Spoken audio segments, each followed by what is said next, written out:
most people are aware that there are certain things that can't be brought into Australia from overseas or from mainland Australia into Tasmania. These things include fruit, raw fish, but also things like soil and wet fishing and boating equipment. The reason we need to keep these things out is because they may carry pests and diseases.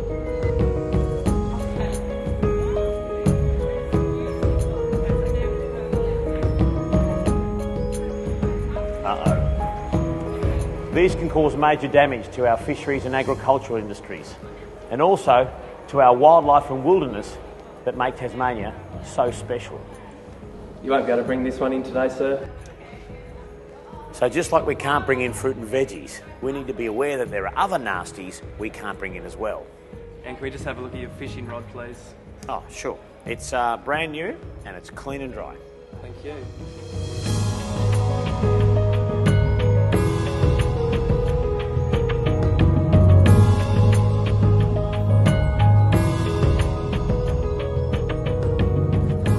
It's not just when you come into Tasmania that you need to be careful about transporting nasty things around. Some of these things are already in the state and we don't want them to spread. Others may not have been detected yet, but good practice means you'll stop them spreading further if they manage to get in. The Tasmanian Southwest Wilderness World Heritage Area is a natural jewel for Tasmania. It's one of the most special places on the planet and we need to take care of it. Now, visitors and workers come to the World Heritage Area by foot, by car, by boat, even by air.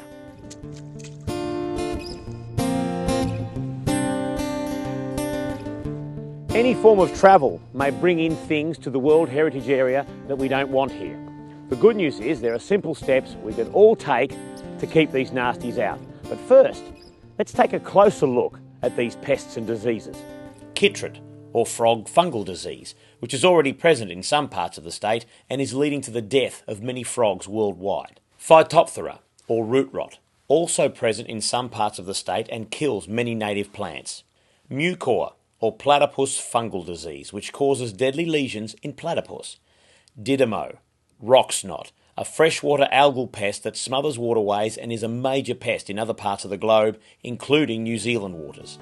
It's quite easy to spread Didymo around. It can be spread, for example, in neoprene, in the waders that fishermen use, in felt-soled shoes. If Didymo came into Tasmania, it would be an absolute devastation. I've seen it over in New Zealand and how it spread. It's a terrible thing. The Biosecurity project was developed as a collaboration between Didymo and NRM South.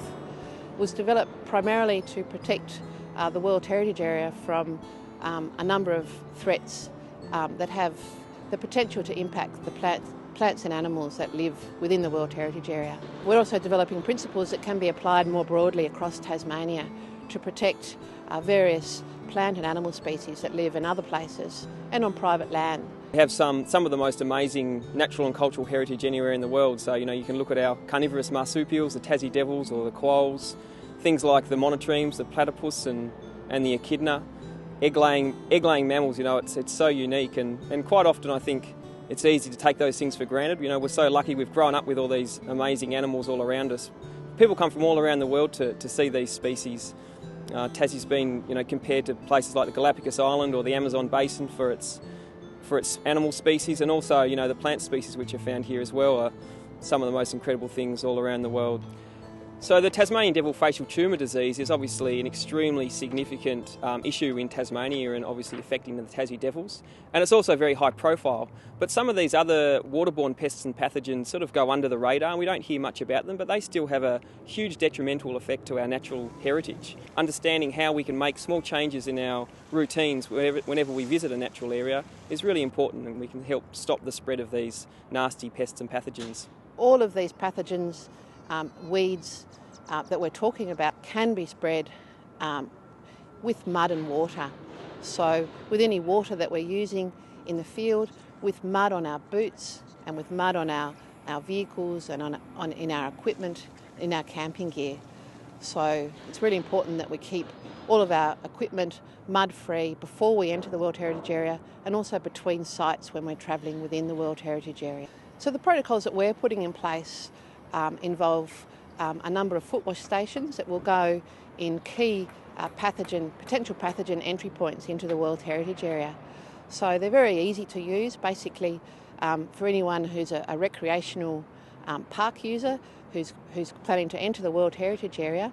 It's just a matter of walking up to these footwash stations, giving your boots a really good clean. What we did when we were developing the protocols was look at the easiest way to apply protocols that would cover off on the most threats. So rather than having one protocol for one pest and one for another pest, we tried to consolidate those into one set. While it might appear a bit time-consuming when you first start doing it, it becomes part of your normal practice, and it's really important to make it a habit. I'd like to see all Tasmanians take up the protocols. I think we have not only the opportunity to prevent the spread of diseases into and within the World Heritage Area, but it also prevents the movement and spread of diseases around the different areas of Tasmania.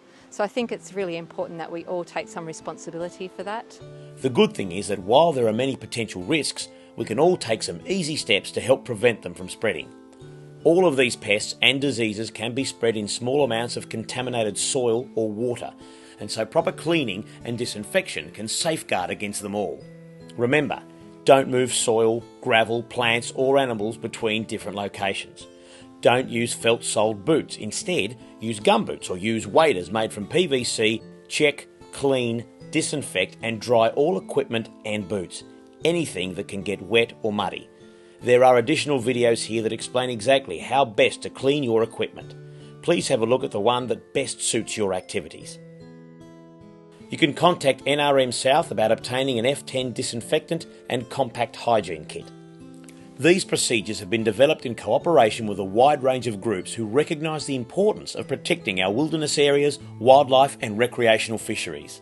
These groups include NRM South, the Parks and Wildlife Service, the Department of Primary Industries, Parks, Water and Environment, Hydro Tasmania, Forestry Tasmania and many others including researchers and fishing groups. As the world's becoming more connected, we're realising that humans have a huge role to play in spreading a number of different pathogens and weeds, as well as potentially pests around the world. And by spreading these things around the world, we have real potential to impact on local native populations. So it's really important that people realise the responsibility that they have. We all have a personal responsibility to make these small changes to our process. So every time we come out of a natural environment, we can give these things a check, clean, disinfect and dry before we go into another place. And it's such a simple process. And we can also help protect our amazing natural and unique heritage. Every dollar spent on prevention saves about $32 in control, and that's money that belongs to the whole community. You wouldn't bring an apple into Tasmania, and you wouldn't want to hurt our wildlife and wilderness with other pests and diseases. Have a look at the other videos in the series and at the online manual to see more details on what you can do. The responsibility sits with all of us, and the solutions are simple and easy to apply. Just a little bit of time, and you'll be helping keep Tasmania beautiful and healthy for everyone.